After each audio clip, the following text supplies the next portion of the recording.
গোবিন্দের চরণে আমার কোটি কোটি দণ্ডবত প্রণিপাত।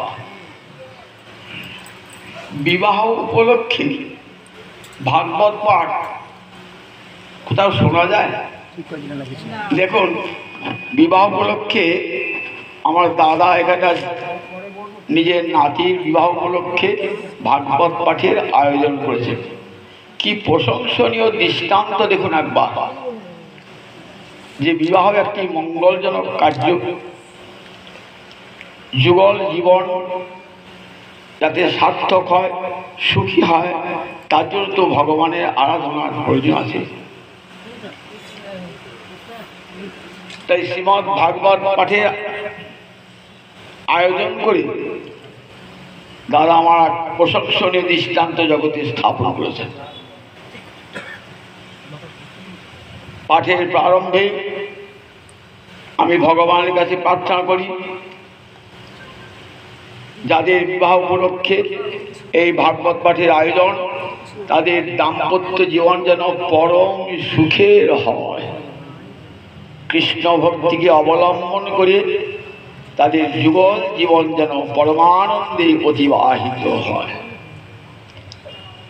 শ্রীমদ্ ভাগবত পাঠ শোনবার পূর্বে শ্রীমদ্ ভাগবত কি এটা একটা জানার প্রয়োজন আছে। আপনারা অনেক জায়গায় জানতো, মন্দিরে মঠে গিয়ে ভাগবত শোনেন তো, কিন্তু শ্রীমদ্ ভাগবত কি একটা তার সাধারণ পরিচয় যে 18টা মহাপুরাণের অন্তর্গত একটা পুরাণ। এটা তার সামান্য পরিচয়। প্রতিটি বস্তু বা ব্যক্তি দুটো করে পরিচয় আছে, একটা সামান্য পরিচয় আর একটাকে বলে বিশেষ পরিচয়। আমি মানুষ, আপনি মানুষ, উনি মানুষ, এটা আমাদের সামান্য পরিচয়, সবার পরিচয় যেটা। আর আপনি ব্রাহ্মণ, আপনি ক্ষত্রিয়, আপনি বৈশ্য, উনি শূদ্র, উনি ডাক্তার, উনি উকিল, উনি হাকিম, উনি শিক্ষক, উনি অধ্যাপক, উনি নর, উনি নারী। এই যে পরিচয়গুলো, এই পরিচয়গুলো হলো বিশেষ পরিচয়। কোন পরিবারভুক্ত, পিতার নাম, মাতার নাম সব পৃথক পৃথক, এটা বিশেষ পরিচয়। সামান্য পরিচয়, আমরা সবাই মানুষ, কিন্তু আমাদের প্রত্যেকের বিশেষ পরিচয় আছে। শ্রীমদ্ ভাগবত হলো একটা সামান্য পরিচয়, যে ব্যাস রচিত 18খানি মহাপুরাণের অন্তর্গত একটা পুরাণ। কিন্তু মনে রাখবেন যে এতগুলি পুরাণের মধ্যে ভাগবত পুরাণের কেন এত জনপ্রিয়তা? পাঠ বললেই বোঝায় ভাগবত পাঠ। কেন ভাগবত পুরাণে এত জনপ্রিয়তা? তার এই বিশেষ পরিচয়টির জন্যই ভাগবতের এতখানি জনপ্রিয়তা। ব্যাসদেব প্রথমেই পরিচয়টা তুলে ধরলেন।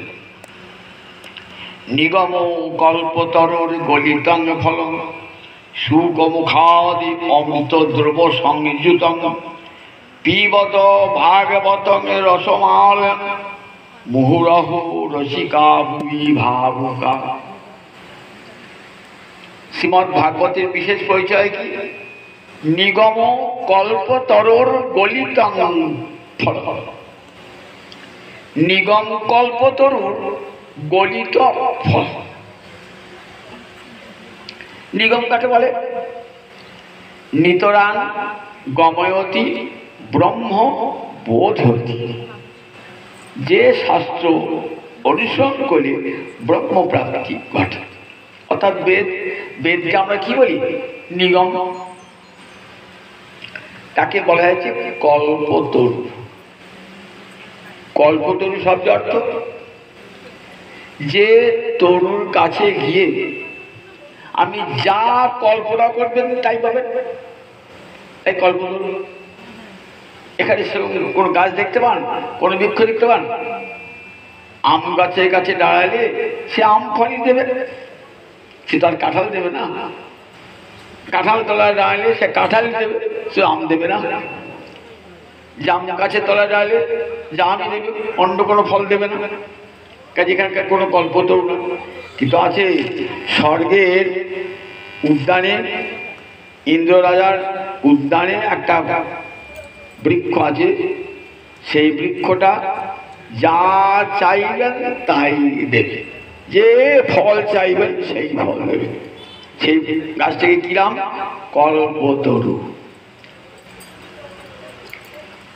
তা বেদকে বলা হলো কল্পতরু কেন?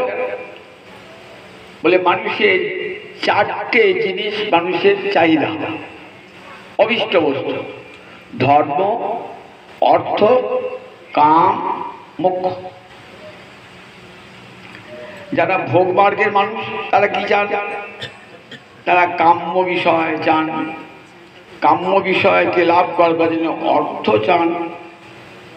আবার সেই অর্থ সুখ, কামনার সুখ যাতে বজায় থাকে তার জন্য যাগ যজ্ঞাদি কিছু ধর্মকর্ম করেন।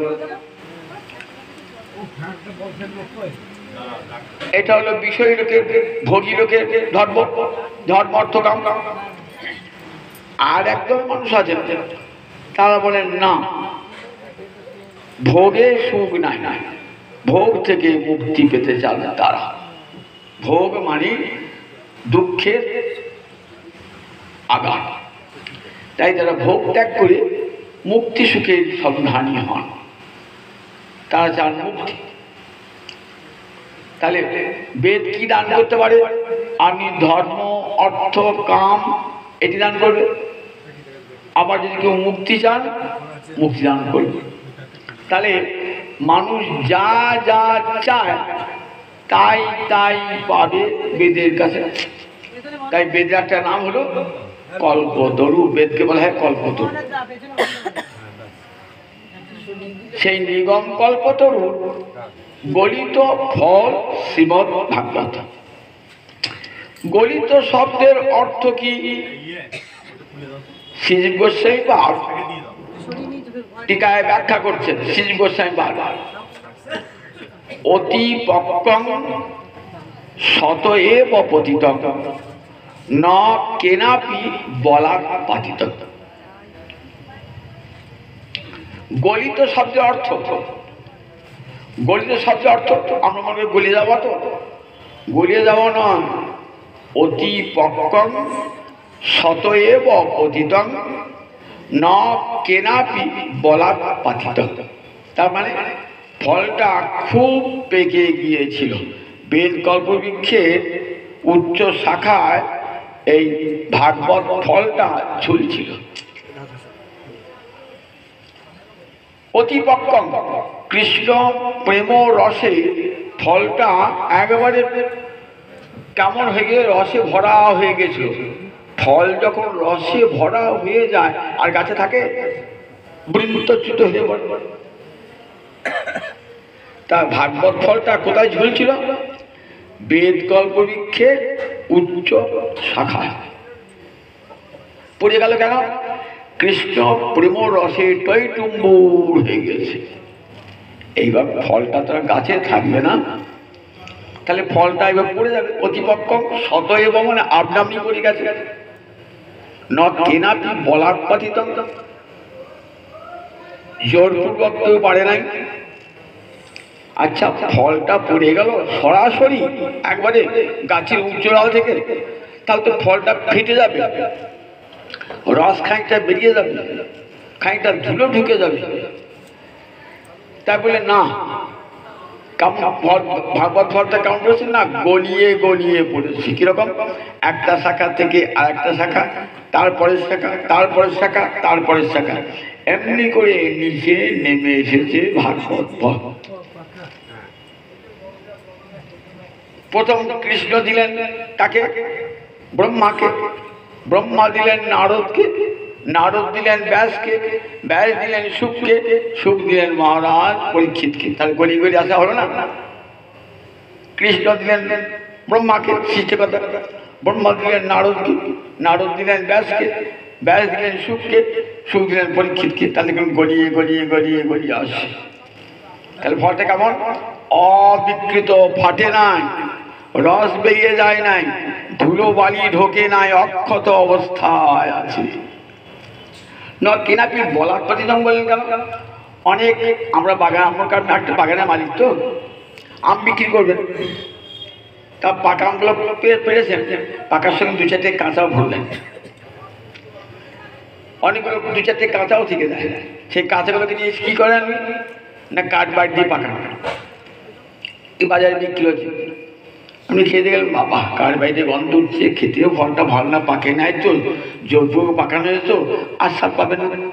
আর আপনার বাগান থেকে আপনি নিয়েছেন একবারে গাছ থেকে পড়া পাকা ফল, দুটো ফল খেয়ে দেখুন দেখি কেমন তফাৎ দুটো ফলে।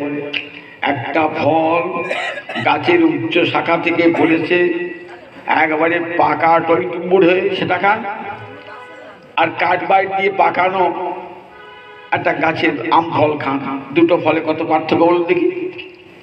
তাহলে ভাগবত ফলটা কেমন? কাঠ বাড়ি দিয়ে পাকানো নয়, তাই ন কেনাপি বলার পথিতম, কে জোর করে পারে না, আপনা আপনি প্রেমরসে একেবারে টইটুম্বুর। এই ফলটার কেমন আস্বাদ! নিগম কল্পতর গলিতং ফলং সুগমুখাদ অমৃত দ্রব সংযুতং। এক একটা বাগানে পাকা ফলে গায়ে দেখবে কালো কালো দাগ থাকে, সে ফলটা অন্য ফল থেকে বেশি মিষ্টি। কেন? রাত্রিবেলায় সুখ পাখি গিয়ে ওই ফলটা ঠুকিয়ে দেয়, সুখ পাখির লালাটা মিশে যায়, আর সে ফলটা আরো আস্বাদ হয়ে যায়। এই ভাগবত ফলটা কে খেয়েছে? সুখ পাখি, অর্থাৎ সুখদেব, ব্যাসনন্দন সুখদেব প্রথম খেয়েছেন, তার আস্বাদনের লালা লেগে রয়েছে। তাই শ্রীমদ্ ভাগবত ফল পরমহংসগণের অত্যন্ত প্রিয়। সুকমুখাদ অমৃত দ্রব, অমৃতে লালা লেগে আছে সংযুত। পিবত ভাগবতং রসমাল, পিবত মানে পান করব, এই ফল পান করে, ফলগুলো পান করে, জল পান করে, শরবত পান করে, চা পান করে, ফল তো কেটে কেটে খেতে হয়, ফল পান করে। পিবত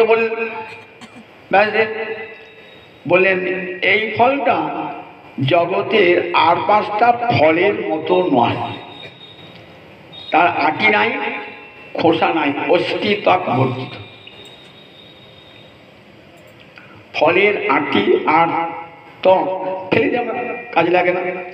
তাহলে সেই ভাগবতের কোনো অংশ যদি ভাগবতকে ফল বলা হয়, তাহলে ভাগবত সে আটি আছে, খোসা আছে, সেগুলো বাদ দিতে হবে। ভাগবত সব অংশ গ্রহণযোগ্য না, সেগুলো না গো অস্থিত বর্জিত, সবটাই রসের মতন। রস যেমন সবটাই পান করে, কিছু বাদ যায় না, ভাগবত ফলের সবটাই গ্রহণযোগ্য। অস্থিত আটি খোসা বর্জিত ও রস শ্রীমদ্ ভাগবতং পিবত ভাগবতং রসম, ভাগবত রসময় ফল, অস্থিত বর্জিত রসময় ফল। কতদিন পান করব? তারপরে আলয়, লয় মানে মুক্তি, মুক্তির আগে যতদিন মুক্তি না হচ্ছে ততদিন কর। তাহলে মুক্তির পরে আর ভাগবতের প্রয়োজন নেই? বলে হ্যাঁ, নারদাদি ভক্তগণ তো মুক্ত হয়ে গেছেন, ব্যাসদেব নিজেও তো মুক্ত, সুখদেব নিজেও তো মুক্ত, তাহলে মুক্ত হয়েও আস্বাদন করছেন। সিদ্ধ সাই বলেন মুক্তিম অভিব্যাপ্যা, অর্থাৎ মুক্তির আগেও বটে, মুক্তির পরেও বটে। ভাগবত ফল মুক্তির আগেও আস্বাদ্য, আবার মুক্তির পরেও আস্বাদ্য। বরং মুক্তির পরে আরো অধিক রূপে আস্বাদন হয়। মহারাজ পরীক্ষিত বলছেন নিবৃত্ত দর্শই রূপকীয় মানার ভাবু সদা শত্রু মনোভিরামা। যাদের বিষয় বাসনা নিবৃত্ত দশা, বিষয় বাসনা দূর হয়ে গেছে, মুক্ত পুরুষ, তাদের কাছে শ্রীমদ্ ভাগবত আরো আদরে, আরো পরমাদরে গ্রহণ করে। আমরা যারা বিষয়ী, আমরা যারা ভাগবত আস্বাদন করি, কেমন আস্বাদন করি দেখে না, ওই মৌচাকে মধুকাল দাসে এক এক লোক বাগান, মৌচাকটা তো পুরো বাগানে হয়েছে, মনে করব গাছে ঝুলছি, মৌচাকে মধুটাকে নিয়ে চলে গেল।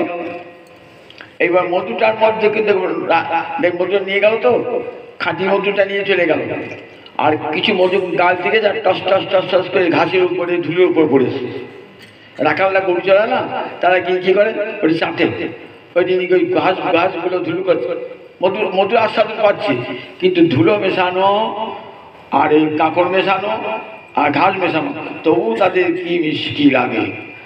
আমাদের অন্তরে কত বিষয় ভাবনা, ধুলি কাঁকড় সব রয়েছে, তবুও ভাগবত ফলের আস্বাদন আমরা গ্রহণ করতে পারি।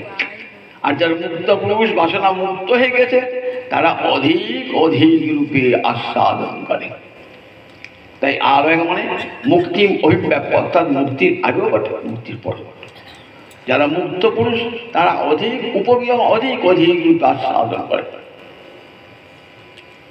নিগম কল্পতরুর গলিতং ফলং সুখমুখাৎ অমৃত দ্রব সংযুতং পিবত ভাগবতং রসমাল মুহুরহ রসিকা ভূমি ভাবুকা। কারা আস্বাদন করবে? সবাই আস্বাদন করতে পারবে না, অধিকারী ভাববেন। রসিকা ভূমি ভাবুকা, ভাগবত ফলের আস্বাদন সবাই করতে পারবে না। বলেন রসিকা কৃষ্ণ প্রেমরস সাগরে যারা সন্তরণ করছেন তারা আস্বাদন করবেন। আর যারা কৃষ্ণ তত্ত্ব অন্তরে আস্বাদন করে, সেই ভাবনা করেন যারা, সেই তাত্ত্বিকের দল এবং রসিকের দল নিত্যকাল ধরে আস্বাদন করুন। ব্যাসদেব আশীর্বাদ করছেন, পিবত ভাগবতং রসমাল মুহু, বারবার অহু রসিকা ভূমি ভাবুকা। জগতের যারা রসিকজন, জগতের যারা ভাবুকজন, তারা নিত্যকালে শ্রীমদ্ ভাগবতের রস আস্বাদন করুন এবং চিত্তে ভাবনা করুন। তাহলে বুঝলেন শ্রীমদ্ ভাগবত যে কেন এত জনপ্রিয়, আর কেন মন্দিরে মন্দিরে মঠে দেবালয়ে সেই কোন সুদূর অতীত কাল হতে কত বিদেশি পর্যটক এসে বলে গেছেন যে আমরা দেখেছি মন্দিরে ভাগবত পাঠ হয়। আল-বেরুনি শুনেছেন তো, আরব দেশের লোক, এখানে পর্যটক এসেছেন, তিনি তার গ্রন্থে লিখেছেন যে ভারতবর্ষের মন্দিরে মন্দিরে ভাগবত পাঠ হয়। তাহলে ভাগবত কোন সুদূর অতীত কাল থেকে ভাগবত পাঠ হয় মন্দিরে দেবালয়ে গৃহে গৃহে। এতখানি জনপ্রিয় গ্রন্থ শ্রীমদ্ ভাগবত। সেই শ্রীমদ্ ভাগবতের আসল শ্রীমদ্ ভাগবতে রসিকা ভূমি হবে বলেছেন তো। ভাগবতের রস আস্বাদন সবাই করতে পারেন বললাম না। এখন দেখুন ভাগবতে 12টা রসের কথা আছে, 5টি মুখ্য রস, 7টি গৌণ রস। আমরা জানি রসশাস্ত্রে কোন রসশাস্ত্রী বলেছে 8টা রস, কেউ বলেছেন 9টা রস। এই যে 9টা রস, কোন কোন বলেছে 9টা, বলেছেন নবানাং রসানাং মধ্যে আদ্য এব সিঙ্গার এব শেষ পর, সিঙ্গার এব আদ্য, সিঙ্গারস সর্ব, সিঙ্গারস প্রথম রস। আবার মহাপ্রভুকে রঘুপতি উপাধ্যায় বলছেন আদ্য এব পররস, মধুর রসটাই সর্বশ্রেষ্ঠ রস। মধুর রসটা শান্ত, দাস্য, সখ্য, বাৎসল্য, মধু, এই 5টা হলো মুখ্য রস। অঙ্গিরস, তার সঙ্গে আরো 7টা রস রয়েছে, রৌদ্র রস, বীর রস, ভয়ানক রস, হাস্য রস, এইসব রসগুলি রয়েছে, এগুলি গৌণ রস। এই 12টা রস শ্রীমদ্ ভাগবতে পাই। এই 12টা রসের কথাই শ্রীমদ্ ভাগবতে আছে, কিন্তু আদ্য রস অর্থাৎ সিঙ্গার রস, মধুর রসটাই সর্বোপরি। আজ তো বিবাহের উপলক্ষে সভা, কাজী মধুর রসের কথাই আপনাদেরকে শোনাব। গোবিন্দের লীলা 3টি লীলা, ব্রজ লীলা, মথুরা লীলা, দ্বারকা লীলা। ব্রজ লীলা, তারপরে মথুরা লীলা, তারপরে দ্বারকা লীলা। গোবিন্দ রসরাজ অশেষে বিশেষে রস আস্বাদন করেছেন। রসের আকাঙ্ক্ষা তার মেটে নাই, তাই প্রাণ ভরে দাস্য, সখ্য, বাৎসল্য, মধু, এই রস তিনি বৃন্দাবনে পরমানন্দে ভোগ করেছেন। শাস্ত্রে বলেছেন ভগবানের পরিচয় থেকে বলেছেন রস বৈশা, তিনি সাক্ষাৎ রসৌষধ রসং জীবায়ং লব্ধ্বা আনন্দী ভবতি। রসানাং রসতম, এই রসতম ভগবানকে পেয়ে জীবের আনন্দ লাভ হয়। সাক্ষাৎ রসের মূলটি আমরা দেখি না, রস একটা হৃদয়ের বৃত্তি, কিন্তু তার মূর্তি আমরা দেখলাম বৃন্দাবন যখন গোবিন্দ সাক্ষাৎ রসের মূলতি গোবিন্দ, সাক্ষাৎ রসের মূলতি, রসের মূলতি ধরে রসাস্বাদন করবেন অনন্ত রূপী।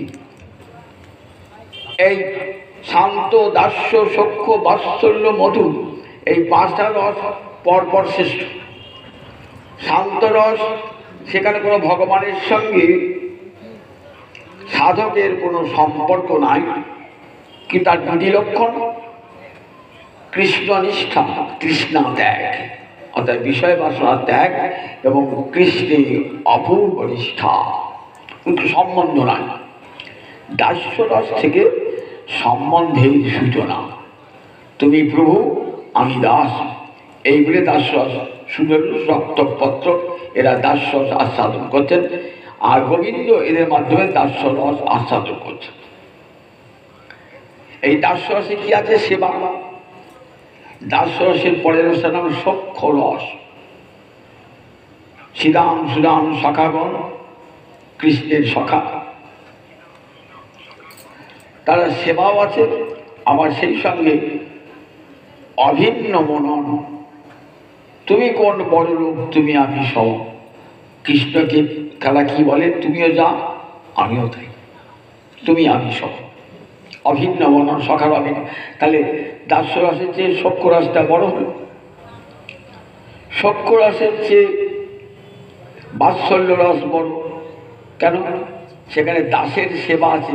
মা কখন কখন ছেলের সেবা করে না? ছেলে ক্লান্ত হয়েছে, বস তো পাটা টিপে দিই, জ্বর হয়েছে তো গুজা গায়ে হাত ধুয়ে দিই, মা সেবা করে না? তার সেবাটা আছে। সেই সঙ্গে অভিন্ন মনন, আমার অঙ্গ থেকে হয়েছিস তুই, আমার থেকে তুই অভিন্ন, অভিন্ন মনন আছে। সেই সঙ্গে আছে মায়ের মমতা, তিনটে গুণ আছে। তাহলে দাস্যরস থেকে সখ্যরস শ্রেষ্ঠ, সখ্যরস থেকে বাৎসল্য রস শ্রেষ্ঠ, তার থেকে শ্রেষ্ঠ মধুর রস। সেখানে দাসের মতন সেবা আছে, সখার মতন অভিন্ন মনন আছে, মায়ের মমতাও আছে, আর সেই সঙ্গে আছে নিজ অঙ্গ দিয়ে ভগবৎ সেবা। তাই মধুরস সর্বোপরি। পরিপূর্ণ কৃষ্ণ প্রাপ্তি এই প্রেমা হইতে, এই প্রেমার বশ কৃষ্ণ কহে ভাগবত।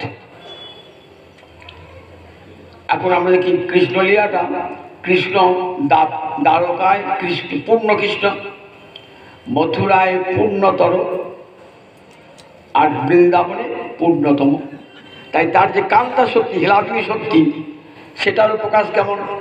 দ্বারকায় পূর্ণ, মথুরায় পূর্ণতর, আর কৃষ্ণে আর ব্রজেতে কান্তা শক্তির পরম বিকাশ রাধারানী।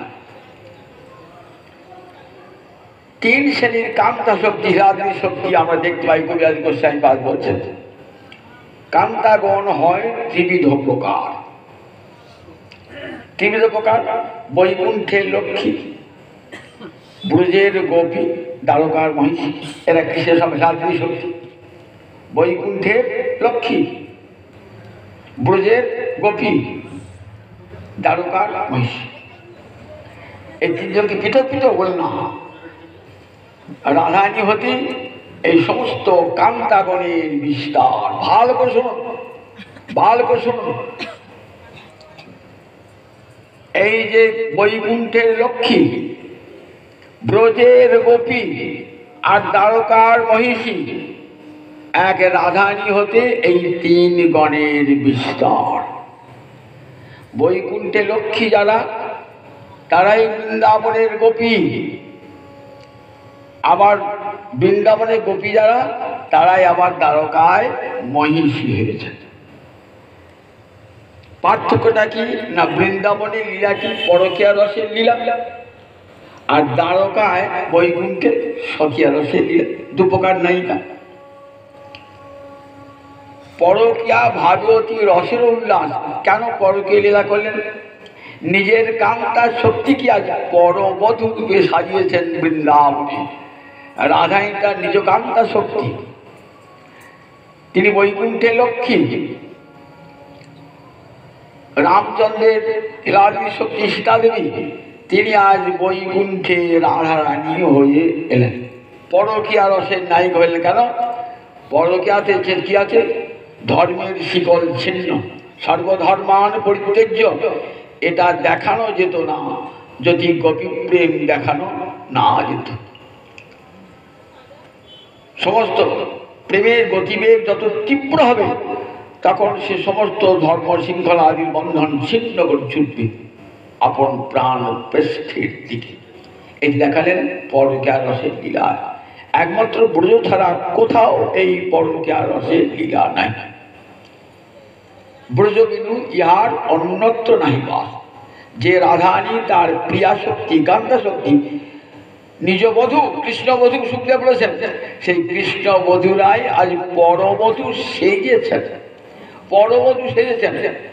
কৃষ্ণ হতে রাধারানীর আবির্ভাব, রাধারানীর অঙ্গতে কোটি কোটি গোপীর আবির্ভাব। ভুল বুঝবেন না কেউ যেন।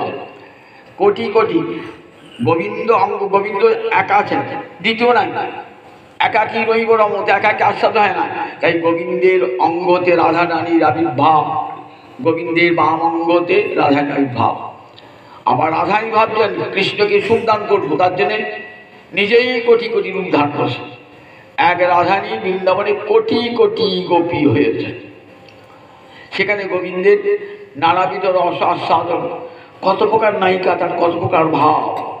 রসা দেখবেন 396 প্রকারের নায়িকার কথা বলা আছে, রসের কথা বলা আছে, উজ্জ্বল নিয়ে বলেছে। তাদের প্রত্যেক কত কত ভাব। কেউ মৃদু, কেউ প্রখরা, কেউ প্রবলভা, কেউ ধীরা, কেউ অধীরা, কেউ ধীরা ধীরা, কত প্রকার ভাব। অর্থাৎ গোবিন্দ যত প্রকার রস আস্বাদন করতে চেয়েছেন, তত প্রকার রসের আস্বাদন করিয়েছেন। রাধারানী অনন্ত রূপ ধারণ করে। আমার গোবিন্দের যখন ইচ্ছে হলো গৃহী সেজে কি করবেন না, গৃহিণীর রস আস্বাদন করবেন। এটি দ্বারকা লীলা, পুণ্যরূপ রস। ওই ব্রজের গোপী আইবেন, ঠিক আছে প্রভু তোমার ইচ্ছে হয়েছে, আমরা আবার যাচ্ছি দ্বারকায়। দ্বারকায় আবার ওই ব্রজের গোপীরাই যখন ব্রজলীলা শেষ হয়ে গেল, আবার তারা দ্বারকায় এসে মহিষ এলেন। তাহলে কি নাম? যারা বৈকুণ্ঠে লক্ষ্মী ছিল তারা এই ব্রজের গোপী হলো, আবার তারাই হলো দ্বারকার মহিষী। রাধারানী সত্যভামা, চন্দ্রাবলী রুক্মিণী, লক্ষ্মী স্বরূপা রুক্মিণী, ভগবানের সঙ্গে নিত্য মিলন আছে। কিন্তু গোবিন্দের ইচ্ছা আছে আবার নতুন করে মিলন হতে হবে। নতুন করে দেখেন না, বিবাহ বার্ষিকী হয় 20 বছর, 25 বছর, 30 বছর, নতুন করে আপনার একঘেয়ে জীবনটা না, নতুন করে বৈচিত্র্য। তা গোবিন্দের ইচ্ছা হবে না? গোবিন্দের নতুন করে রস আস্বাদন করবো, আস্বাদ করবো। নতুন করে পূর্বরাগ হবে, নতুন করে ভালোবাসা হবে, নতুন করে বিবাহ হবে। বললেন যাও লক্ষ্মী, এবার গিয়ে রুক্মিণী রূপ ধারণ করো। বিদর্ভ দেশে রাজকন্যা হয়েছেন রুক্মিণী। রুক্মিণী রাজার কন্যা, তো রাজার গৃহে কত প্রকার মানুষ আছে। কৃষ্ণ থাকেন দ্বারকায়, দ্বারকার লোক আছে, এসে কি বলে জানো কৃষ্ণের কত গুণ, কৃষ্ণের কত রূপ, এসব বলে। আর উকি ঝুঁকি মেরে শোনে, কান পেতে শোনে, রুক্মিণী কথা করে সব শোনে। একটা মেয়ে যখন বিয়ে সম্বন্ধ হয়, কি কি চায় বলো দেখিনি? কন্যা কাময়তি রূপম, মাতা বিত্তম পিতার সুতম, বান্ধবা কুলমিচ্ছন্তি মিষ্টান্নম ইতরি জন। একটা মেয়ে যখন বিয়ে কথা হচ্ছে, তখন মেয়েটা কি শুনছে? আমার সঙ্গে যার বিয়ে তার রূপ আছে, তো রূপবান বড়, তো দেখতে সুন্দর বড়, তো সুদর্শন বড়, তো কন্যা কাময়তি রূপম। মাতা বিত্তম, মা কি যান? আমার মেয়ে যেন যে রাজধানী হয়, বিরাট অট্টালিকা থাকতে হবে, ব্যাংকে মেলার টাকা থাকতে হবে, জামাই মেলা উপায় করবে, এইসব চায়, মাথা দিত। পিতা সুতরাং পিতা কি জান, জামাইটা যেন খুব লেখাপড়া জানা হয়, উচ্চ পদে কাজ চাকরি বাকরি করে, যেন খুব নামডাক হয় জামাইয়ের, যেন বিদ্যায় শ্রেষ্ঠ হয়, পিতা সুতরাং। বান্ধবা আর যারা নিজের জ্ঞাতি গোষ্ঠীরা কি জানে, দেখো বাবা এমন জায়গায় বিয়ে দেবে যেন কুল ভাঙে না, আমাদের কৌলিন্য নষ্ট যেন না হয়, বংশের মর্যাদা রক্ষা করবে, বান্ধবা কুল মিচ্ছন্তি। আর যারা পাড়া পড়ছি, তারপর যেখানে বিয়ে দেবে দাও বা আমাদের করে দেন রাত্রে ভোজ যেন এক পাতা পায়, মিষ্টান্ন ইতরে জনা সবাই জানে এক পাতা ভোজ খেতে পায়। রুক্মিণী শোনেন কথাগুলো, রুক্মিণী খুব কৃষ্ণের গুণ শোনেন তো, দেখেছেন তো, গোবিন্দের রূপ আর গুণ শুনে রুক্মিণীর পূর্বরাগ। সিংহার রসে দুটো ভাগ, একটি সম্ভোগ আর একটি বিপ্লম্ব। বিপ্লম্ব মানে বিরহ, সম্ভোগ মানে মিলন। বিপ্লম্বের চারটি প্রান্ত কি কি? বিপ্লম্বের বললেন পূর্বরাগ, মান, প্রেম, বৈচিত্র্য, প্রবাস। আর মিলনের চারটি, সংক্ষিপ্ত, সংকীর্ণ, সম্পন্ন, সমিত্রিমান। পূর্বরাগ বিরহীর অন্তর্গত, কারণ তখন তো মিলন হয় নাই, অথচ উভয়ের মধ্যে একটা দুর্লভতা দেখা দিয়েছে, মিলনে বাধা, তাই অন্তরে একটা বিরহ ভাব থাকে। পূর্বরাগ কাকে বলে? উজ্জ্বল নীলমণিতে রূপ গোস্বামী পাদ বলছেন, রতির যা সঙ্গমার পূর্বং শ্রবণ দর্শনা দ্বিজা তয়োর উর্মিলতি প্রাজ্ঞই পূর্বরাগ স উচ্চতে। রতির যা, যা রতি, সঙ্গমান মিলনের পূর্বে, দর্শন ও শ্রবণাদি যা, দর্শন এবং শ্রবণ থেকে যে রতি উৎপন্ন, রতি মানে ভালোবাসা, যে ভালোবাসা উৎপন্ন হয় দর্শন এবং শ্রবণ থেকে। দর্শন কত প্রকার হতে পারে? সাক্ষাৎ দর্শন, যমুনায় জল থেকে সাক্ষাৎ দর্শন, রাধারানী সাক্ষাৎ দর্শন। স্বপ্নে দর্শন, নিজের বাঞ্ছিত পুরুষকে স্বপ্নে দর্শন। পটে দর্শন, ছবিতে দর্শন, এই দর্শন। শ্রবণ, বংশীধ্বনি শ্রবণ, ভাট মুখে, চারণ কবিদের মুখে শ্রবণ, সুখসারী মুখে শ্রবণ, দ্যুতি মুখে শ্রবণ, সখী মুখে শ্রবণ, বহু প্রকার হতে পারে। এর ফলে ভালোবাসা জন্মায়। শ্রবণ, দর্শন এবং শ্রবণজাত যে রতি, তাকে বলে পূর্বরাগ। পূর্ব মানে প্রথম, রাগ মানে ভালোবাসা। আমরা মনে রাগ মানে ক্রোধ, তোমার রাগ হয়েছে, কিন্তু সংস্কৃতে আসল রাগের অর্থ কি? রাজ ধাতু ভঙ্গ করতে করে রাগ মানে ভালোবাসা। এখানে কিন্তু অর্থের অপকর্ষ হয়ে গেছে, সেখানে রাগটা হয়ে গেছে ক্রোধ, বলে ও রাগ হয়েছে, রাগ হয়েছে মানে ক্রোধ হয়েছে, কিন্তু রাগ শব্দের আসল অর্থ, রাগ শব্দ ভালোবাসা, সংস্কৃত রাজ ধাতু কম করতে করে রাগ। তাই পূর্বরাগ মানে প্রথম যে ভালোবাসা, তার নাম পূর্বরাগ। এই পূর্বরাগের কত বৈচিত্র্য আমরা দেখতে পাই বৈষ্ণব পদাবলীকারেরা। এই পূর্বরাগের কত, রাধারানীর পূর্বরাগ অদ্ভুত। পূর্বরাগ নাম শুনে ভালোবাসা, গুণ শুনে ভালোবাসা হয়, তো গুণ শুনে ভালোবাসা হয়, নাম শুনে কেউ ভালোবাসে? একটা লোকের নাম পদ্মলোচন, সে কানা কিনা দেখলাম না, তাকে ভালোবেসে ফেললাম, হয় নাকি? কোনো এই জগতে হয়? আর রাধারানীর নামটি শুনি সই কেবা শুনাইল শ্যামনা, কানের ভিতর দিয়া মরমে বসিল গো, আকুল করিল মোর প্রাণ, সই কেবা শুনাইল শ্যামনা। শ্যামজিকে দেখে নাই, সে বুড়ো মানুষ না ছোট শিশু না প্রৌঢ় না যুবক, সে জানে না শ্যাম নাম। শ্যাম হাতি না ঘোড়া তাও জানে না, মানুষটা তাও জানে না, কিন্তু শ্যাম নাম শুনে ভালোবাসা। রাধারানীর সবই কি এক অদ্ভুত। কেমন ভালোবাসা, জন্ম জন্মান্তর ভালোবাসা দিয়েছেন। রুক্মিণী রায়, রুক্মিণী সেই ভালোবাসা নিয়ে এসেছেন। তো রুক্মিণী অন্তরে শুনছেন গোবিন্দের রূপ আর গুণের কথা শুনছেন। ইচ্ছা, আমি কৃষ্ণকণ্ঠে বড় মাল্য অর্পণ করব। কিন্তু কৃষ্ণকে চাইলে কৃষ্ণকে পাওয়া যায় না। ভাগবত দেখাচ্ছেন, কৃষ্ণ চাইলেই কেউ কৃষ্ণ পায় না। কৃষ্ণ পাওয়ার পথে কত বাধা। রুক্মিণী যে কৃষ্ণকে পাবেন তার পথে কত বাধা। প্রথম বাধা তার দাদা রুক্মী, সে চায় না তার ভগিনীকে কৃষ্ণের করে অর্পণ করতে। সে চায় চেদিরাজ শিশুপালের কন্যার হস্তে অর্পণ করতে। দেখুন, আবার পিতাও চান ছেলে যখন চেয়েছে শিশুপালের হাতে অর্পণ করতে, তাই দেবো দম্ভসের পুত্রকে। ভাবছেন তাহলে তো বাবার দাদা ঠিক করে চাইতে হবে।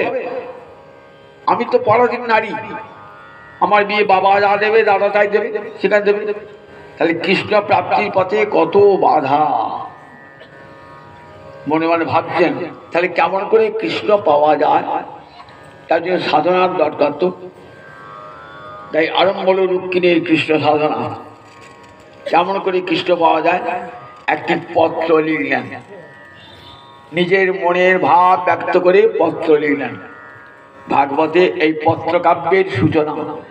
আমরা মনে করি মাইকেল মধুসূদন দত্ত বোধহয় পত্র কাব্যের সূচনা করেছেন, বাংলা সাহিত্যেই বটে, কিন্তু আমরা সংস্কৃত সাহিত্যে পত্র কাব্য রয়েছে। এক অপূর্ব পত্র লিখছেন 7টি শ্লোকে। রুক্মিণী পত্র লিখছেন একটা। সেই পত্রটি লিখে এক নিজের খুব চেনাশোনা ঘনিষ্ঠ ব্রাহ্মণকে ডেকেছেন। ডেকে ব্রাহ্মণের চরণে প্রণাম জানিয়ে বলছেন, হে দ্বিজবর, আমার একটা মনের বাঞ্ছা পূর্ণ করবেন আপনি, যা চাইবেন তাই। আমি তো রাজকন্যা। বলে কি বলো মা? তা বলে এই চিঠিটা কৃষ্ণের কাছে দ্বারকায় নিয়ে যেতে হবে। বললেন বেশ, নিয়ে যাবো, নিয়ে যাবো। কেউ যেন জানতে না পারে, আমার বিশেষ করে আমার বাবা দাদা এরা কেউ যেন জানতে না পারে। আমি অতি গোপনে যাবেন চিঠিখানা নিয়ে। চিঠিখানা নিয়ে গিয়েছেন। গোবিন্দ তো অন্তর্যামী, সবই জানেন। দ্বারকায় গিয়ে পৌঁছিয়েছেন।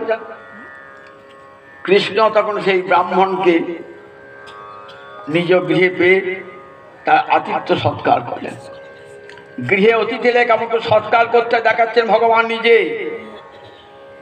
ভগবান নিজে আচরণ করে জগৎকে দেখাচ্ছেন। যেমন আমার গৌরহরি আপনি আচরি ধর্ম জীবেরে শিখায়। অতিথি যদি বাড়ি আসে, অতিথির যস্য ভগ্নাশ গৃহাৎ পুটি নিবর্ততে সতস্মৈ দুষ্কৃতিং দত্ত্বা পূর্ণমাদায় গচ্ছতি। অতিথি যদি আপনার বাড়ি আসে, আপনি দু করে তাড়িয়ে দিলেন, কি ফলটা হয় বলেন দেখি একবার? সে তার সব পাপটা আপনাকে দিয়ে যাবে, আর আপনি যদি পুণ্য নিয়ে চলে যাবে। যেমন অতিথি দেব ভব। যখন গার্হস্থ আশ্রমে আসতেন না পড়াশোনা শেষ করে, তখন দীক্ষান্ত ভাষণ হতো। ঋষিরা দীক্ষান্ত ভাষণ দিতেন। এখন যেমন হয় না সমাবর্তন উৎসবে, বড় বড় বিশ্ববিদ্যালয়ে সমাবর্তন উৎসব করে, কনভোকেশন হয় না, সেখানে বড় বড় মানুষ বক্তৃতা দেয়। এখানে ঋষিরা বক্তৃতা দিতেন, অতিথি দেব ভব, পিতৃ দেব ভব, মাতৃ দেব ভব। অতিথিকে দেবতা জ্ঞান করবে, জানবে স্বয়ং নারায়ণ তোমার গৃহে এসেছেন, সেই জ্ঞানী অতি সেবা করবে। তোমার যেমন সামর্থ্য, বসবে, একটু আসন দেবে, এক গ্লাস জল খেতে দেবে, দুটো মিষ্টি কথা, তোমার ঘরের বারান্দা একটু বসতে, তাহলেই অতি সেবা হবে। তোমাকে বাজার থেকে জিনিস পত্র কিনে এনে খাওয়াতে হবে না, তাতে অতি সেবা হয়ে যাবে। গোবিন্দ একাচ্ছেন, গোবিন্দ সঙ্গে সঙ্গে অতিথি এসেছেন, তো নিজের সিংহাসন ছেড়ে উঠে এসেছেন। অতিথিকে নিজের ভাতে চরণ ধুয়ে দিচ্ছেন। স্বয়ং ভগবান অতিথির চরণ ধুয়ে দিচ্ছেন। চরণ ধুয়ে দিয়ে উপযুক্ত আসনটাকে বসিয়েছেন। দেখাচ্ছেন জগৎকে কেমন করে অতিথি সেবা করবে। সেই ব্রাহ্মণকে বসিয়ে, কি কারণে আগমন আপনার, কি জন্য এসেছেন আপনি সব জানেন, কিন্তু গোবিন্দ অন্তর্যামী কি জন্য এসেছেন জান। লীলা তো লীলাগৃহীত দেহে লীলা হবে, তো খেলা হবে হবে। মায়ের সঙ্গে ছেলে লুকিয়ে খেলছে, মা জানে ছেলে কোথায় লুকিয়েছে, মা কিন্তু খুঁজে বেড়াবে কোথায় তুই কোথায়, ও তো খুঁজে পাচ্ছি না তো। মা কিন্তু সত্যি জানেন ছেলে কোথায় লুকিয়ে আছে, খাটের তলায় লুকিয়ে আছে, কিন্তু মা মিছে করে খুঁজে করে ছেলেকে আনন্দ করবার জন্য। তাই ভগবান তো জানেন, ভগবান তো জানেন যে কি জন্য এসেছে, কি জন্য এসেছো, কি জন্য তোমার ধর্মকর্মের কোনো বাধা সৃষ্টি হয়নি তো, সব কুশল আছে তো, জিজ্ঞাসা করছে। ব্রাহ্মণ বলছেন ধর্মকর্মের কোনো বিঘ্ন ঘটে নাই, আমি কুশলী আর সবাই কুশলী আছে, আমি এসেছি একটা নিবেদন নিয়ে। কি বলবে? একটি পত্র বিদর্ভ রাজকন্যা রূপকিনী এই পত্রখানি আপনাকে দিয়েছে।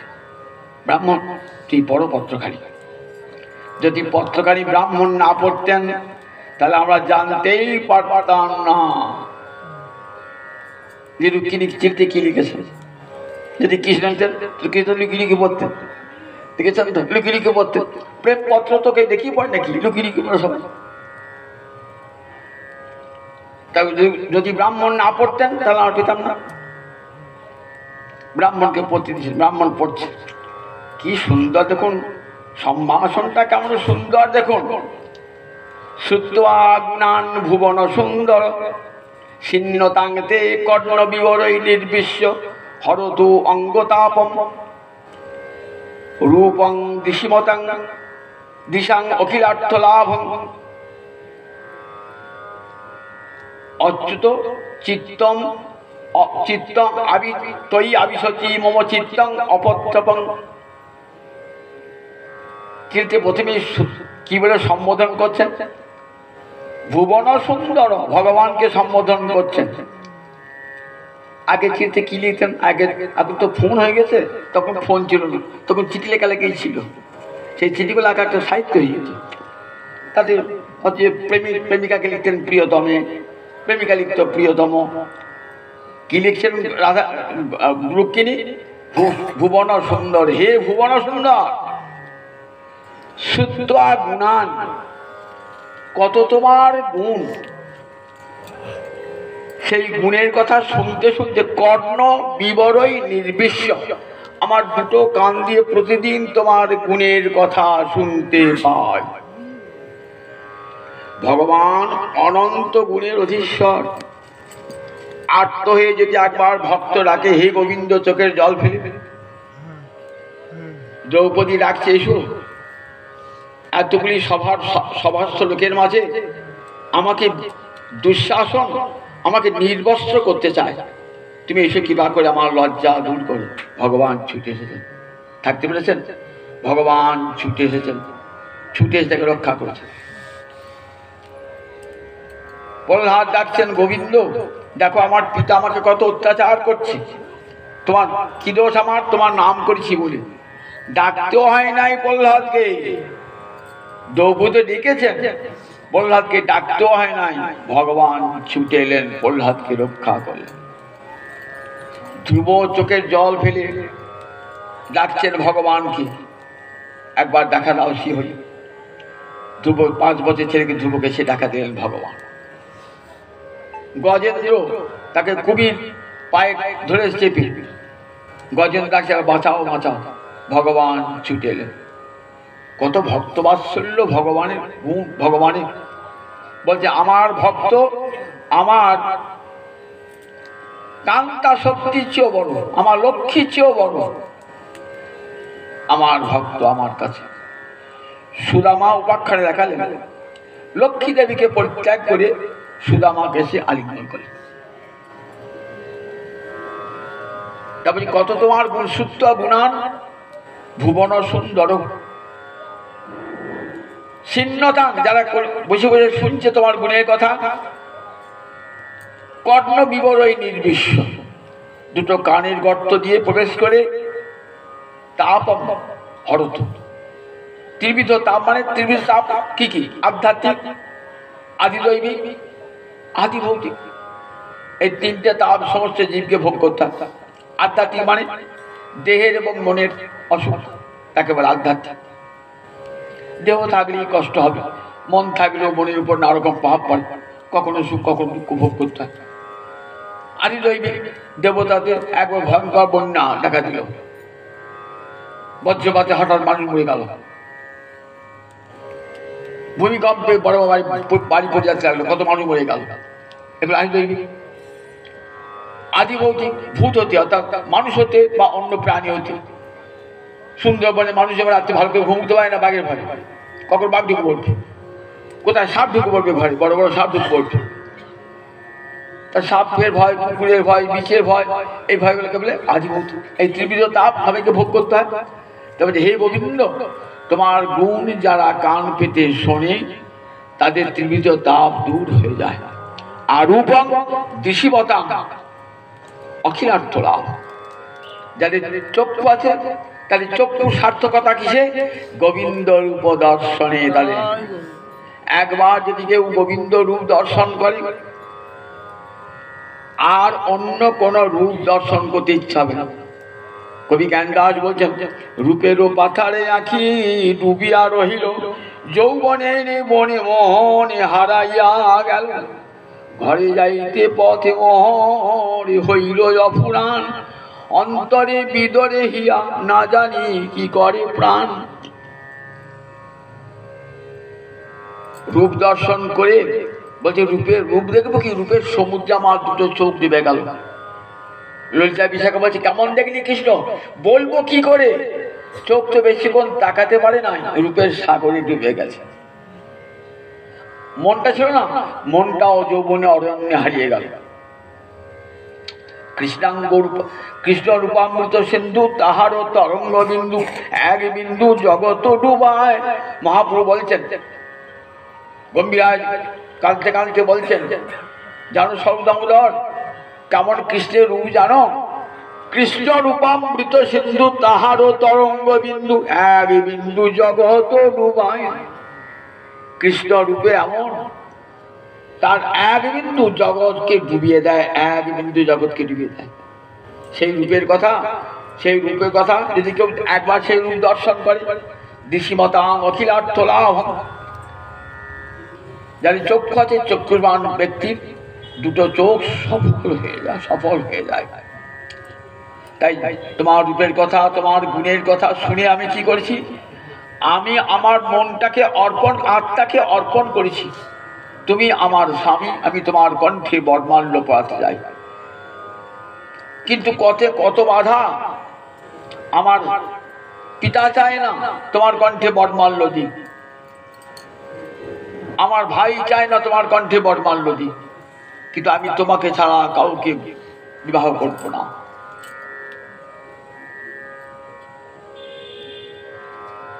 তোমারই কণ্ঠে আমি বর্মাল্য অর্পণ করব। জড়ি অম্বুজাক্ষ ন লভে ভবৎ প্রসাদং, হে কমললোচন। অম্বুজাক্ষ মানে কমললোচন, হে কমললোচন হরি, যদি তোমার প্রসাদ লাভ করতে না পারি, অনুগ্রহ করতে লাভ না পারি, তাহলে কি করব? যজ্জাম অসুন, আমি এই প্রাণ পরিত্যাগ করব। অসুন বহু বচন প্রয়োগ করলেন, এক জন্ম নয়, শত জন্মভি। একবার করে আসবো আর বলে, হে কৃষ্ণ তোমায় যেন পাই, হে জনমে জনমে যেন তোমায় পাই, হে যজ্জাম অসুন শত জন্মভি। ব্রত করব। কি ব্রত? লোকে কত কি ব্রত করে, তো আমি ব্রত করব কৃষ্ণ প্রাপ্তির ব্রত। সেই ব্রত করে করে ব্রত কৃষাণ দেহটাকে আমি ক্ষয় করে ফেলবো। এক জন্ম কেন, শত শত জন্ম, যতদিন তোমাকে না পাচ্ছি। জড়ি অম্বুজাক্ষ ন লভে ভবৎ প্রসাদং, তোমার প্রসাদ যতদিন না পাচ্ছি, অনুগ্রহ না পাচ্ছি, ততদিন আমি প্রাণ পরিত্যাগ করব। গোবিন্দ যদি বলে, আচ্ছা তোমাকে আমি কেমন করে আনবো? তুমি থাকবে বিশাল অট্টালিকা, সেখানে একটা নিভৃত কক্ষে থাকবে, চারিদিকে সৈনিক দিয়ে ঘেরা থাকবে, আমি কি করে তোমাকে সেখান থেকে উদ্ধার করব? অন্তপুরান্তরচরী কথম অনিহত্য বন্ধু। আচ্ছা, সেটা তোমাকে আনতে গেলে কি করতে হবে? তোমার যারা নির্জন তাদেরকে হয়তো হত্যা করতে হতে পারে। তাদেরকে হত্যা না করে, অনিহত্য, তাদেরকে হত্যা না করে আমি কেমন করে তোমাকে নিয়ে আসবো? তবে তার প্রবোধ আমি তার উপায় বলে দিচ্ছি। আমি তো একটা উপায়ও তোমাকে বলে দিচ্ছি। চিঠি লিখছেন, উপায়টা বলে দিচ্ছেন। আমি খুব সব সংক্ষেপে বলছি, মানে রাত হয়ে যাবে তো। প্রবোধ আমি একটা উপায় বলে দিচ্ছি। কি উপায়? পূর্বের দূরস্থি কুলদেব যাত্রা।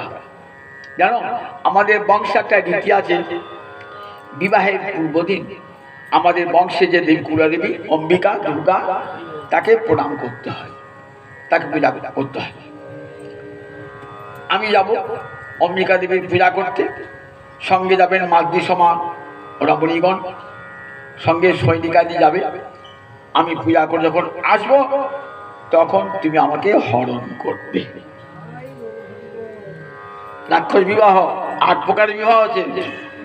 এই যে বিয়েটি হয়েছে না, ব্রাহ্ম বিবাহ, একবার অগ্নি সাক্ষী করে, সূর্য সাক্ষী করে, চন্দ্র সাক্ষী করে বিবাহ, এটা নাম ব্রাহ্ম বিবাহ। রাক্ষস, তারপর গান্ধর্ব, লুকিয়ে লুকিয়ে গোপনে বিয়ে করা, তাকে কি বলে? গান্ধর্ব বিবাহ। রাক্ষস বিবাহ, স্বয়ংবর সভা থেকে জোর করে তুলে নিয়ে আসা, তাকে কি বলে? রাক্ষস বিবাহ। স্বয়ংবর সভায় কন্যা পছন্দ করে বড়দের গলায় মারল, স্বয়ংবর 8 রকম বিবাহ হচ্ছে। এটি রাক্ষস বিধানে বিবাহ হচ্ছে। তুমি সে আমাকে নিয়ে আসো। গোবিন্দ চিঠিখানি পেয়েছে, এরপর যে দেখো ব্রাহ্মণ যেমন করে রুক্মিণী আমাকে ডাকছে, আমারও চিত্তটা রুক্মিণীতে মগ্ন হয়ে গিয়েছে। দেখুন, আমি আজ ঘুমিয়ে নাই, দেখেছো? যেদিন থেকে রুক্মিণী আমার চিন্তা করছে না, কোথায় রুক্মিণীকে দেখেন না তিনি, অথচ রুক্মিণী দেখেন নিত্য সিদ্ধ, তো অন্তরে রুক্মিণীর প্রতি ভালোবাসা তার হয়েই আছে। তথা অহমপি তচ্চিত্ত নিদ্রান্ন লেভে নিশি। আমি রাত্রে আমার ঘুম হচ্ছে না, চিন্তা জাগরণ উদ্বেগ। তাহলে প্রেম দিনিষ্ঠ, দুজনের ভালোবাসা চাই, তবেই তো প্রেমের মহিমা। একজন ভালোবাসে, প্রেম হয়নি। যেমন করে ভালোবাসছেন রুক্মিণী, তেমনি করে আমার গোবিন্দ ভালোবাসছেন। তা দেখো, আমার একটা প্রতিজ্ঞা আছে। কি প্রতিজ্ঞা? আমাকে যদি আকুল হয়ে ডাকে, সে যেখানেই থাকুক না কেন, আমি তাকে মৎপরাং আনৈষ্যে, আমি তাকে নিজের কাছে নিয়ে আসি। এটা আমার ব্রত। পাতালে থাকলেও নিয়ে আসবো, সমুদ্রের তলায় থাকলেও নিয়ে আসবো, আকাশে থাকলেও নিয়ে আসবো, যেখানে থাকবে না কেন, মৎপরাং আনৈষ্যে। এধস অগ্নিশিখামিব। এধস মানে কাঠে যেমন আগুন, কাঠ থেকে যেমন আগুনকে নিয়ে আসে, ঠিক তেমনি করে আমি তোমাকে নিয়ে আসবো। যত সৈনিকাদি পরিবৃত হয়ে থাকুন না কারণ, তোমার বাবা তোমাকে রাখুন না কারণ, আমি তোমাকে নিয়ে আসবো, এটা আমার প্রতিজ্ঞা, তুমি নিশ্চিন্তে থাকো। ব্রাহ্মণকে ব্রাহ্মণ চল লিখেছেন রুক্মিণী, আজ রাত্রি বাদে আগামী পরশু 1 দিন মাঝে সময় আছে আমার বিবাহ। রুক্মিণী ভাবছেন একটা দিন তো কেটেই গেল, আজ রাতটা কালই, পরদিন আমার বিয়ে। ত্রিজামা অন্তরিত। কৃষ্ণ এলেন না কেন এখনো? তাহলে মনে হয় আমি কৃষ্ণ সেবার যোগ্য নই, তাই কৃষ্ণ আমাকে গ্রহণ করবেন না। নয়ন জলে ভাসছে। যে ব্রাহ্মণকে পাঠালাম, সে ব্রাহ্মণ তাকে নিল না। মনে হয় ব্রাহ্মণ দুঃসংবাদ, সে না আমাকে দিতে আসে না।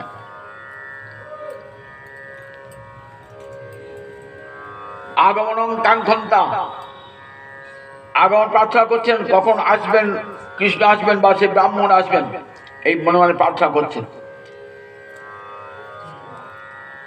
দেখলেন কি করলেন? যখন কৃষ্ণ আমার প্রতি কেউ অনুকূল নন, দেবী দুর্গা তিনি তো নারী,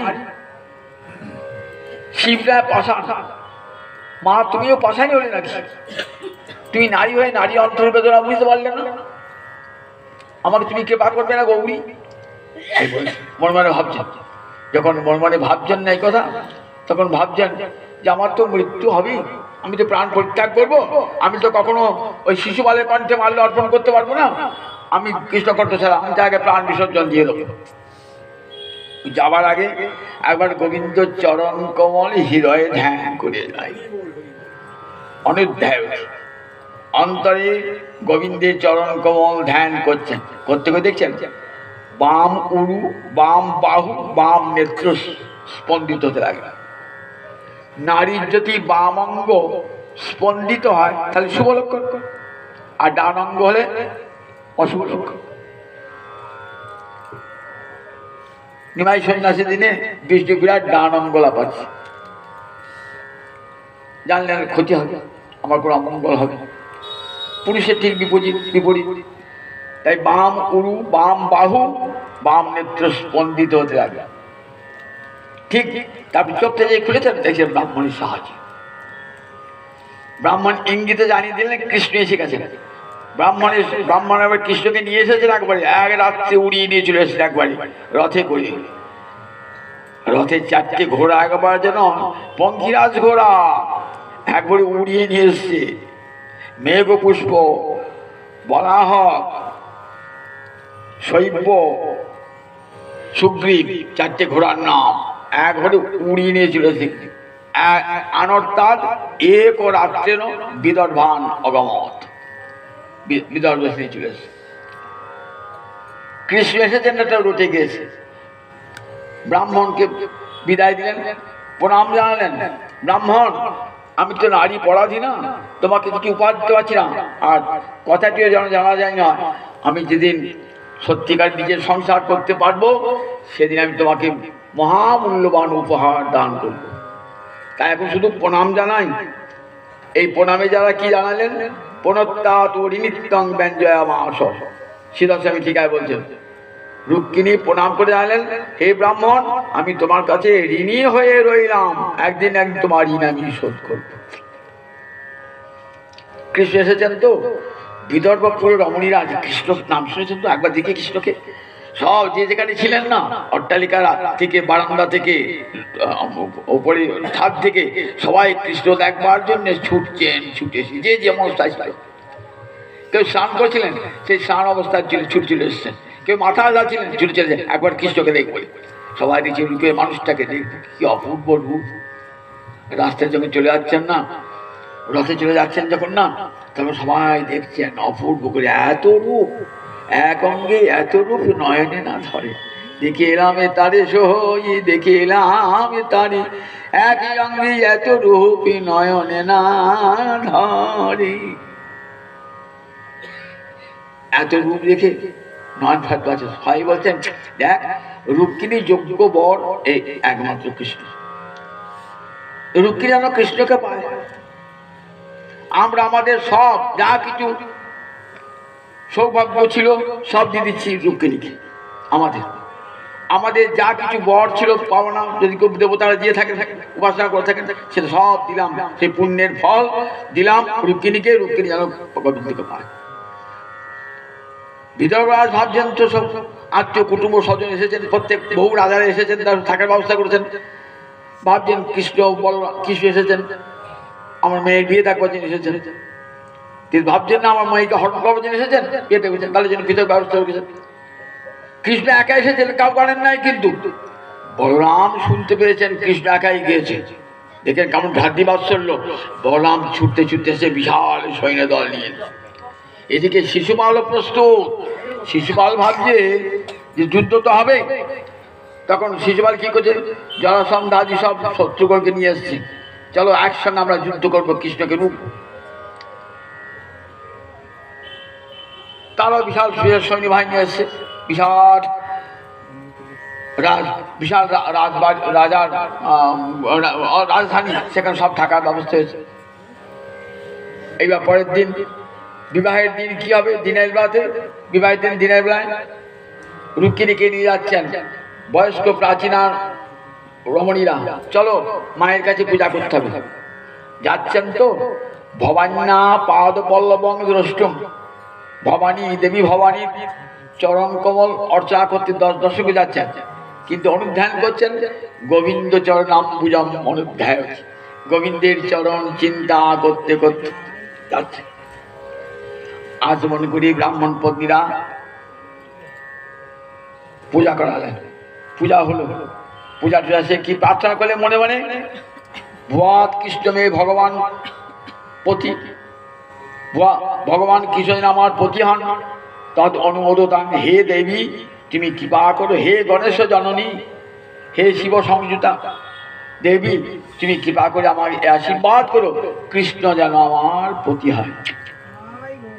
আর ব্রজের গোপীরা কি করেছিলেন, কার উপাসনা করেছেন, কাত্যায়ন উপাসনা করেছেন, নন্দক পশুতং দেবী পতিমে কুতে নম। আর এখানে রুক্মিণী কার প্রার্থনা করলেন, দেবী অম্বিকার প্রার্থনা করলেন, ভুয়াত পতির মে ভগবান কৃষ্ণ তদ অনুমোদতাম, হে দেবী তুমি তো বাঞ্ছা পূর্ণ করো, আমার মনের বাঞ্ছা পূর্ণ করো, কৃষ্ণ যেন আমার পতি হয়। এবার আসছেন লক্ষ্য তো কোথায়, কোথায় কৃষ্ণ আছে, কি সুন্দর সঠিক রূপের বর্ণনা দিয়েছেন। তাং দেব মায়া আমিব, রুক্মিণী তো নয়, রূপের ডালি একেবারে জানো, একেবারে দেবমায়া, সাক্ষাৎ দেবমায়া, ধীর মোহিনী, ধীর ব্যক্তির চিত্ত টলে যাবে রুক্মিণী রূপ দর্শন করে। কুণ্ডল মণ্ডিতা আনমান, দোকানে কুণ্ডল দুলছে তো, মুখটা কি মিষ্টি হয়েছে দুটো কুণ্ডল দেওয়ার সঙ্গে সঙ্গে। আসছেন হংস গমনা, ধীরে ধীরে আসছেন, ধীরে ধীরে আসছেন রুক্মিণী, কিন্তু মনটি পুরো আছে কোথায়, কখন কৃষ্ণকে দেখবো, কখন কৃষ্ণকে দেখবো, কখন কৃষ্ণকে দেখবো। নির্লজ্জে মেয়ের মতন তো হা করে থাকাবেন না, তাই কি করছেন দেখুন, নারী একটা বড় গুণ, লজ্জা নাই না বুঝলাম। এই লজ্জা যদি না থাকে নারীকে ভালো লাগে না, যত তার রূপ থাকে না কেন, লজ্জা যদি না থাকে ভালো লাগে না, লজ্জা নাই না বুঝলাম। তাই রূপ কিন্তু অনন্ত গুণে অধিকারী, নইলে কৃষ্ণকে গ্রহণ করে, তাই মাথায় টেনেছি করিয়ে আসছেন। কিন্তু ভাবছেন একবার চোখটা খুলে দেখি তো তাই কৃষ্ণ আছে, সেটার জন্য ছলে সাজ হয়েছিল, মাথার চুলগুলো কি করছেন চোখে এসে পড়ছে। তখন বামও করো যাই, বাম হাতের আঙুল দিয়ে উৎসার্য অলকান, অলকানে কোঁকড়ানো কোঁকড়ানো চুল, খুব সুন্দর চুল, সেইকে বামও করো যাই, বাম হাতের আঙুল দিয়ে সরিয়ে ছলটাই আঙুলের চোখে চোখে চুল পড়ছে সরাচ্ছি, কিন্তু তা নয়, উদ্দেশ্য অপাঙ্গ নয়নের কোমর বাঁকিয়ে কৃষ্ণকে দর্শন করা। বাম করজয়ী অলকান উৎসার্য যেই দেখেছেন না, তখন প্রাণের মানুষটিকে, বাঞ্ছিত মানুষটিকে দর্শন করেছে। গোবিন্দ তার কাছে কখন নিয়ে যাবো, ঠিক যেই গোবিন্দ দর্শন করেছেন না, ঈশা যেন জানছিলেন এই সময়, তখন সঙ্গে সঙ্গে গোবিন্দ রথে তুলে নিলেন রুক্মিণীকে, রুক্মিণীকে রথে তুলে একবারে ছুটছেন। রুক্মী ভাবলে, শিশুপাল ভাবলে এই যা কৃষ্ণকে নিয়ে পালালো। আগে চিঠিতে লিখেছিলেন, দেখো সিংহের ভোগ্য কখনো শিয়াল যেন নিতে না পারে, মা বীরভাগম ওই মৎস্যতু 14, শিশুপাল যেন আমাকে নিতে না পারে, সিংহের ভাগ যেন শিকার না নিতে পারে। শিশুপাল যা সন্দেহ চলে গেল, তো রুকির চলে গেল, আমাদের সমস্ত পরিকল্পনা ব্যর্থ হয়ে গেল। ছুটতে লাগলেন তখন জরাসন্ধ, পথে বর্ণান আছে, কোথায় যাবি আমার সঙ্গে আগে লড় দেখি। বড় বড় তাল গাছে তুলে ফেলতেন ভীমসেনের সমান শক্তি, অযুত গায়ে বাও, এত ভয়ঙ্কর শক্তি, বলা হয়ে বেরুটবে কেন, সব সৈন্য আমার সঙ্গে সৈন্য দল, সব জরাসন্ধের শিশুপালের সব সৈন্যদল মরে পড়ে থাকে, নিহত হয়ে গেল, ধরা পড়ে গেল। রুক্মী ভাই ছুটে গিয়েছে, বোনের বরকে হত্যা করবে, দেখুন একবার ছুটে গিয়েছে। তখন কি করেছেন, তাকে বললাম ধরে ফেলেছেন, কৃষ্ণকে ধরেছেন, ধরে আইনি কি করে রথের চাকা শুয়ে বেঁধেছেন। রুক্মিণী কাঁদছেন, কৃষ্ণকে যারা বলছেন আমার ভাই হয়তো ছেড়ে দাও, ওই ছেড়ে দাও, অন্যায় করেছে, অপরাধ করেছে, না ছাড়বো না ওকে, নিজের ভগিনীর বরকে হত্যা করতে হবে, এত বড় পাপিষ্ঠ, ধরে ফেলছেন। ঠিক সেই সময় বলরাম এসেছেন, বলরাম বলছে কৃষ্ণ তুমি এ কাজ করেছো কেন, বলরামের অধিকার আছে, বলরাম শাশুড়কে অধিকার আছেন, বলরাম এসেছেন তো তার অধিকার আছে ভাইকে ভৎসনা করবার। দেখাচ্ছেন শ্রীমদ ভাগবত বলরামের কেমন বাৎসল্য। এটা কি করিস তুই? দেখো আজ থেকে যখন যেদিন তুমি বাড়ি গ্রহণ করেছো রক্ষিণী, সেদিন থেকে তো রক্ষী আমাদের কুটুম হয়ে গেছে, স্বজন হয়ে গেছে। স্বজনকে কেউ হত্যা করে কেন? তাহলে কি করবো? বলে ওর বিরূপ করে দাও, মস্তক মুন্ডন করে দাও, তাকে পড়া যায় সে পড়বে। মস্তক মুন্ডন করে ছেড়ে দিল, রথের চাকাতে ফেলে দিল। রক্ষী লজ্জিত অপদস্থ চলে গেলেন কোথায়? ভোজকট নগরে। যতদিন ভগ্নীকে উদ্ধার করতে না পারি ততদিন আমি থাক এই গাড়ি। এদিকে সে রুক্মিণীকে সান্ত্বনা দান করলেন। রুক্মিণী দুঃখ পেও না, জানো ক্ষত্রিয়দের ক্ষত্রিয়ানাং অয়ং ধর্ম প্রজাপতি বিনির্মিত। ব্রহ্মার সৃষ্টি ক্ষত্রিয়দের ধর্ম। ভ্রাতবি ভ্রাতং হন্যাৎ, ভ্রাতা ভাইকে হত্যা করে, ভাই ভাইকে হত্যা করে, এটাই ক্ষত্রিয়দের রীতি। তুমি দুঃখ করে এইবারে সান্ত্বনা দিলেন, রুক্মিণীকে সান্ত্বনা দান করলেন। এইবার চলে গেলেন কৃষ্ণ রুক্মিণীকে নিয়ে চলে গেলেন কোথায়? দ্বারকাপুরীতে। একসঙ্গে সবার বিয়ে হবে। 16,108 রমণীর একদিনে একসঙ্গে এক লগ্নে বিবাহ হবে।